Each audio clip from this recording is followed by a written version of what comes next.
কিভাবে সম্ভব যে পৃথিবীর সবচেয়ে বড় স্টিমার্সগুলোর মধ্যে একটা পুরো মাল্টিমিলিয়ন ডলারের ভিডিও নষ্ট করে দিতে পারে? এটা আমার চ্যানেলে Oh my পোস্ট করা God. হবে, এটা এখন আমার ভিডিও। ভিডিও যত এগোবে ততই ইন্টারেস্টিং হবে।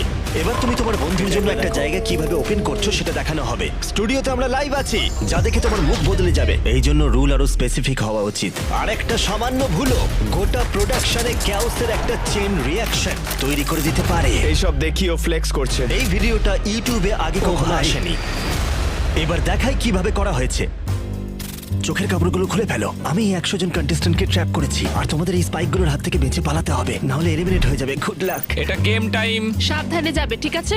আর একটুখানি এগোতে হবে। চোখের কাপড় খুলবে না যতক্ষণ না আমরা বলবো। এটা বোঝা খুবই কঠিন যে এই সমস্ত ভিডিওতে বুদ্ধির কতটা প্রয়োজন হয়, দেখলেই বোঝা যাবে। তোমরা একটা দারুণ জিনিস দেখবে। নোলান বাদ চলে গেল। সবাই কেমন আছো বলো? তোমরা সবাই খুব ভালো। তোমাদের হ্যান্ডকাপ পরানোর জন্য আমি ক্ষমা চাইছি, কিছুক্ষণের মধ্যেই বোঝা যাবে। চলো আমরা ইন্ট্রোটা প্র্যাকটিস করি। একটা সামান্য ভুল গোটা প্রোডাকশনের ওপর খুব বাজেভাবে প্রভাব ফেলতে পারে।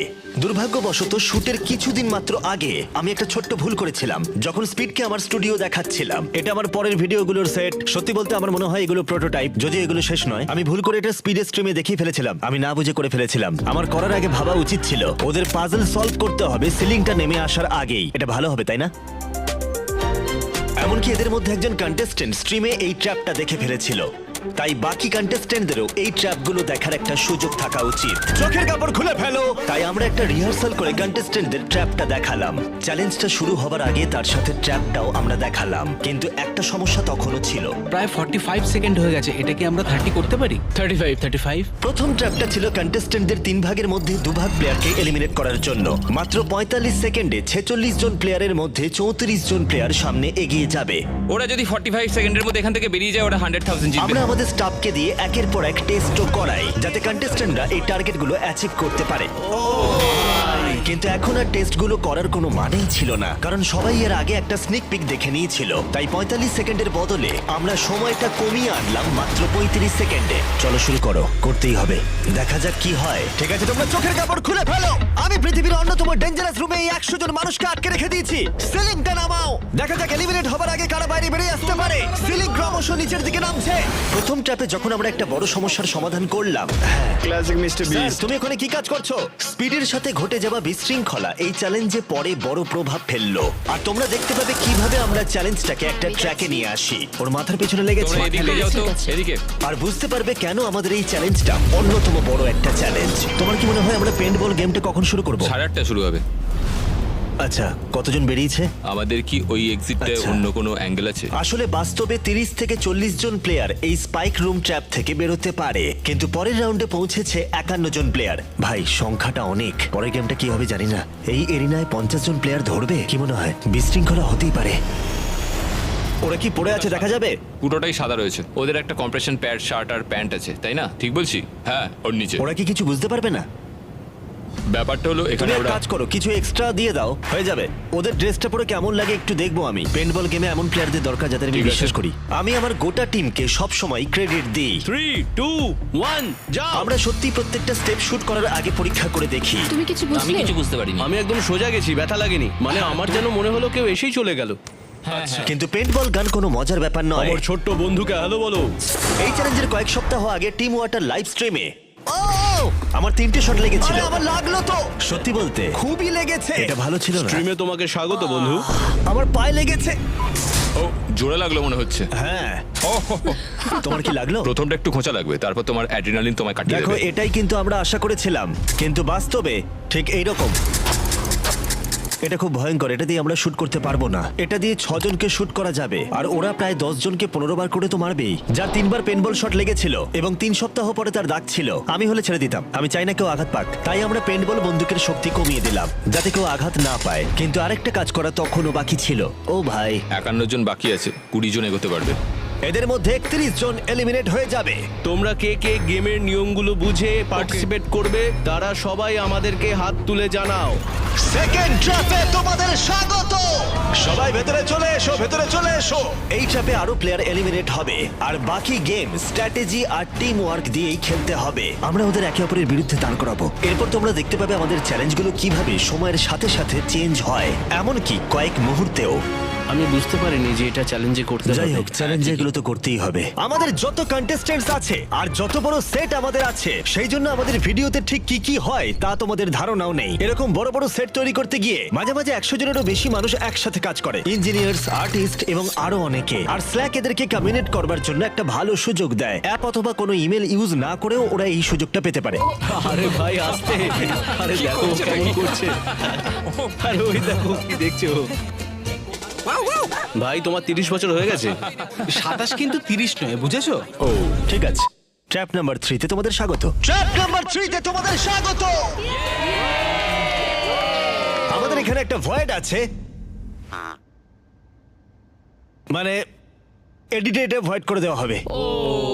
কিন্তু বিটিএস এ তোমরা দেখতে পাচ্ছ এরকমই দেখতে লাগে। এবার একটু আলাদা লাইটিং করা হয়েছিল। আর ভয়েড অ্যাড করা আমাদের কাছে নতুন কিছু নয়। আগের চ্যালেঞ্জগুলোতে প্রচুর গর্ত ইউজ করা হয়েছিল, আর এগুলো শুরু হয়েছিল স্কুইড গেম ভিডিও থেকে। তখন অন্য ইউটিউবারদের থেকে আমরা হেল্প নিতাম, কিন্তু এখন ভিজুয়াল এফেক্ট আর্টিস্টদের একটা ডেডিকেটেড টিম আমাদের রয়েছে, আর তারাই আমাদের চ্যালেঞ্জগুলোকে আরো বেশি ইন্টারেস্টিং করে, আমাদের কন্টেস্টেন্টদের সেফটি বজায় রেখে। আর বলতে গেলে একটা ভিডিওর পোস্ট প্রোডাকশন আলাদাই একটা ব্যাপার। তোমাদের এডিট রুমটা দেখাই, আমি তোমাদের দেখাবো কিভাবে আমি আমাদের এডিটরদের সেম পেজে রাখি। কয়েকজন লেখে, তোমরা আমার ভয়েস ওভার চেনো, অন্যরা এডিট করে, দেখো অনেকটা লাগছে পাইলট প্লেন চালাচ্ছে, প্রচুর জিনিস চলতে থাকে। আর এখানেই স্ল্যাক বট কাজ করে। আমি একটা প্রশ্ন জিজ্ঞাসা করব, এই ট্র্যাপ ভিডিওটা কখন আপলোড হবে? আর এটা আমাকে উত্তর দিল আমার সমস্ত মিটিং থেকে ইনফরমেশন জেনে, অন্য টিম থেকে, ওয়ার্ক স্ট্রিমস থেকে, ডকুমেন্টস আর চ্যানেলস থেকে। এখানে সবকিছু সিঙ্ক করা থাকে।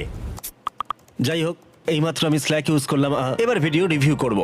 আমাকে যখন শুটের মাঝখানে ভিডিও রিভিউ করতে হয়, আমরা স্ল্যাক ইউজ করি কমিউনিকেট করতে। এমনকি তুমি যদি কোনো ইম্পর্টেন্ট মিটিং এ থাকো, সেখানে নোট নেওয়ার প্রয়োজন নেই, কারণ স্ল্যাক কনভারসেশন সামারাইজ করে দেবে আর নোটও করে নেবে। এমনকি পরের স্টেপটাও সাজেস্ট করে দেবে। যেমন ধরো, আমি যদি সুরক্ষা নেবার ব্যবস্থা সম্পর্কে জানতে চাই, আমার বার্নিং হাউস ভিডিও সম্পর্কে, আমাকে শুধুমাত্র প্রোডাকশন চ্যানেলটাকে স্ক্যান করতে হবে আর স্টান্টে কোন সেফটি সুরক্ষা নিয়েছি সেটা শুধু বলতে হবে। ব্যাস হয়ে গেল। আমাকে অনেক মেসেজ স্ক্রল করে দেখতে হবে না, আমাকে সব এটা সামারাইজ করে দেবে। আর যদি তোমরা জানতে চাও বড় ভিডিও বানাতে স্ল্যাক আমাদের কিভাবে সাহায্য করে থাকে, এই কিউআর কোডটা স্ক্যান করো অথবা ডেসক্রিপশনের লিংকে ক্লিক করো, আর তোমরা জিতেও নিতে পারো $1 লাখ একটা অংশ, যেটা আমরা এদের মধ্যেই কাউকে দিয়ে দেবো। কিউআর কোডটা স্ক্যান করো অথবা ডেসক্রিপশনের লিংকে ক্লিক করো। আমাদের থার্ড ট্র্যাপ প্রায় তৈরি হয়ে গেছে। এটা দারুণ হতে চলেছে। গ্রিন টিম খেলায় অনেকটা এগিয়ে গেছে, ওরা খুব বুদ্ধি করে স্ট্র্যাটেজি ইউজ করে দেখেছে। অরেঞ্জ সেইভাবে এগোতে পারেনি। এটা ইন্টারেস্টিং, এই গেমে স্ট্র্যাটেজির অনেকটাই বড় ভূমিকা রয়েছে, তোমরা সবাই সেটা বুঝতে না পারলো। কিন্তু এই পর্যায়েতে এসেও কিছু সমস্যা থাকতেই পারে এরপরের ট্র্যাপে, যার জন্য আমি তৈরি ছিলাম না। এই জন্য আমাদের রুল স্পেসিফিক হওয়া দরকার। আমার মনে হয় এটা আমাদের আবার করতে হবে। সত্যি বলতে আমরা এখানে একদম প্রথমবার এসেছি আর পুরো চোখের কাপড় ছাড়া দাঁড়িয়ে আছি। এটা সত্যিই দারুণ। যেমন তোমরা মেন চ্যানেলের ভিডিওতে দেখো, রুল এক্সপ্লেন করার বদলে আমার ছেলেরা সেগুলো দেখিয়ে দেয়। কিন্তু ভালো করে দেখলে আইডিয়াটা ভয়ঙ্কর বলে মনে হবে, কারণ এখানে এটা সবকিছুই নষ্ট করে দিতে পারতো। যদিও আমাদের ট্র্যাপগুলো খুব ভালো করে পরীক্ষা করে দেখা হয়, আর সেটাও অনেক রকম ভাবে, তাই যদি কন্টেস্টেন্টদের না বলা হয় কিভাবে খেলতে হবে, তাহলে ভুল হওয়ার ঝুঁকিও অনেকটা বাড়বে। ওঠো, ওঠো। ওঠো, ওঠো। ও! আরে না! যেরকমটা তোমরা মেইন চ্যানেলের ভিডিওতে দেখো, তুমি এখন জিতে গেছো। তোমার এই ট্র্যাপটা পেরিয়ে ফাইনাল 4-এ পৌঁছে গেছিল, আর এখানে এসেই আমরা ভুলটা করে ফেললাম। দাঁড়াও, আমরা থামিয়ে দিলাম কেন? কারণ ও বসেছিল। এটা একটা বড় সমস্যা ছিল। আমি একটু এদিকটা এসে দেখি, রিপ্লেটা একবার দেখতে হবে। এই জন্য রুল আরো স্পেসিফিক হওয়া দরকার। টপ ডাউনটাই সবচেয়ে ক্লিয়ার। স্লো হয়ে গেছিল, তাই জন্যই পড়ে আচ্ছা, গেছে। তাহলে তুমি কি রিপ্লেটা আর একবার চালাতে পারবে? আসল সমস্যা হলো যে আমি বুঝতে পারিনি এই চ্যালেঞ্জটা এতটা ঝুঁকির হয়ে যাবে। সেটা জানলে আমার ভালো হতো, তাই থামাতে হলো। আমরা যদি সৎ থাকতাম, তোমার পড়ে যাওয়ার আগেই ও এলিমিনেট হয়ে যেত। ফুটেজগুলো রিভিউ করতে গিয়ে বুঝতে পারলাম যে প্রোডাকশন থেকে যদি এটা বন্ধ না করে দেওয়া হতো, তাহলে বায়ার্ন টোমারকে আগেই ফেলে দিত। কারণ আমরা রুলগুলো বলে দিইনি। তাহলে কি কন্টেস্ট্যান্টদের নিচে নামিয়ে প্র্যাকটিস করাবো? কি বলছো বলো? দিনের শেষে এই গেমে সততাই সব থেকে বড় জিনিস। কিছুক্ষণ পরে আমরা রুলগুলো এক্সপ্লেন করবো বলে সিদ্ধান্ত নিলাম, আর ট্র্যাপটা আরেকবার চালানোর। যদি তুমি হাতে আঘাত পাও, তাহলে সাপোর্ট করার জন্য হাতটাকে আর পাবে না। যদিও এটা পারফেক্ট ছিল না, তবু এটা ন্যায্য সমাধান ছিল। তুমি আমাদের হাত তুলে জানাবে যে তুমি খেলার নিয়মগুলো মানবে। টোমার তোমাকে এই দিকে লোড করব, আর বায়ার্ন তোমাকে ওই দিকে।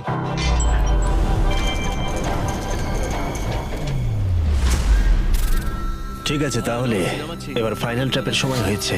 যদিও আমি এটা বলতে পারি না, ওরা জানে না কি হবে, তাই আমি এক্সপ্লেন করে দেখবো। এই চ্যালেঞ্জটা খুবই সিম্পল। প্রত্যেক কন্টেস্ট্যান্ট শুরু করবে 3টে গ্লাস হার্ট দিয়ে, যেগুলো তার সামনে রাখা আছে। ওরা ইচ্ছে মতো অন্যের গ্লাস হার্টে শুট করতে পারে ক্যানন বল দিয়ে। তার মধ্যে যে কন্টেস্ট্যান্টের সব গ্লাস হার্ট ভেঙে যাবে, সে এলিমিনেট হয়ে যাবে। মজা হলো। শেষে যে কন্টেস্ট্যান্ট পড়ে থাকবে সে জিতে নেবে $1,00,000 একটা ট্রফি। কিন্তু বেশিরভাগ চ্যালেঞ্জের মতোই এটা তৈরি করতে কয়েক মাসের প্ল্যানিং লেগেছিল। আমরা 10টা ডিফারেন্ট ভার্সন ট্রাই করে দেখেছি। আইডিয়ার পরে এই অসাধারণ সেটটা আমি আর আমার প্রোডাকশন টিম একসাথে তৈরি করেছিলাম, ঠিক এইরকম।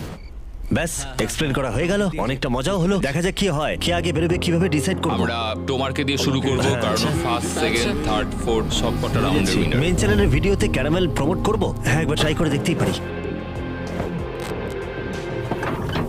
ঠিক আছে কন্টেস্ট্যান্টস, তোমরা সবাই কেমন আছো ওখানে? ঠিক আছে, কয়েক সেকেন্ডে শুরু হয়ে যাবে চ্যালেঞ্জ। আমি জানি দেরি হয়ে গেছে, কিন্তু এটাই হলো এই ভিডিওর আসল জায়গা। এটা কি? ও মাই গড! নাবো আস্তে আস্তে নাবো। ওদিকে তুমি কিসলের দিকে যাবে? আমি কথা দিয়ে কথা রাখি ভাই। কেমন লাগছে তাহলে? বেশ, তাহলে ঠিক আছে। আর 13টা শটের পরে আমাদের প্রথম এলিমিনেশনের সময় হলো। নাও এবার করো। মেইন চ্যানেলের ভিডিওতে যখন একজন কন্টেস্ট্যান্ট এলিমিনেট হয় তখন এটা ঘটে। ওকে ফেলে দাও।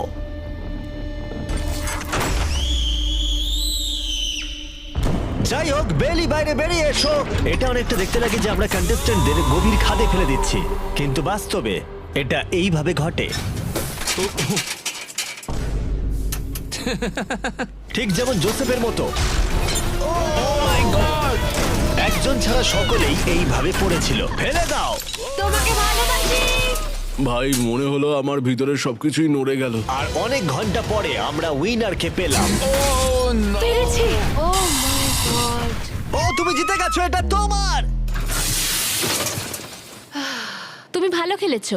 আমি শটটা মিস করলাম, কিন্তু আমি ওর জন্য খুব খুশি। যদিও চ্যালেঞ্জ শেষ হয়ে গেছে, তবু আমাদের নর্মাল ভিডিওগুলোর মধ্যে এই রাউন্ডগুলো শুট করতে প্রায় 5 ঘন্টা লেগে যেত, যার শুরুটা হয়েছিল রাত 1টার সময়।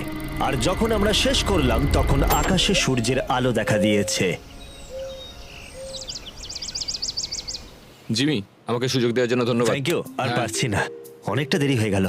ঠিক আছে, আমি এবার কিছু বলতে চাই। তোমরা হয়তো ভাবছো এই লোকটাকে, তোমরা ওকে 30 ডেজ এক্সেস ভিডিওতে দেখেছো, তোমরা শটেও দেখেছো যেখানে আমরা দেওয়াল ছোট করছিলাম। এ হলো ডেরিয়াস। তারিক যখন ভিডিও করা স্টার্ট করে, ডেরিয়াস তখন ওর স্লটটা নেয় আর আমাকে শুট করে। কিন্তু এখন আর ছেলেরা ডেরিয়াসের সাথে আড্ডা দেই, ও খুব মজার, তাই ও ভিডিওগুলোতে থাকছে। ও মাই গড! আর যদি তোমরা ওকে পছন্দ না করো তাহলে তো ভিডিওতে নেবো না। না, ডেরিয়াস সব সময় তৈরি, ডেরিয়াস সব সময় তৈরি ভাই। আমার ঘাড়ে একটা পোকা কামড়ালো।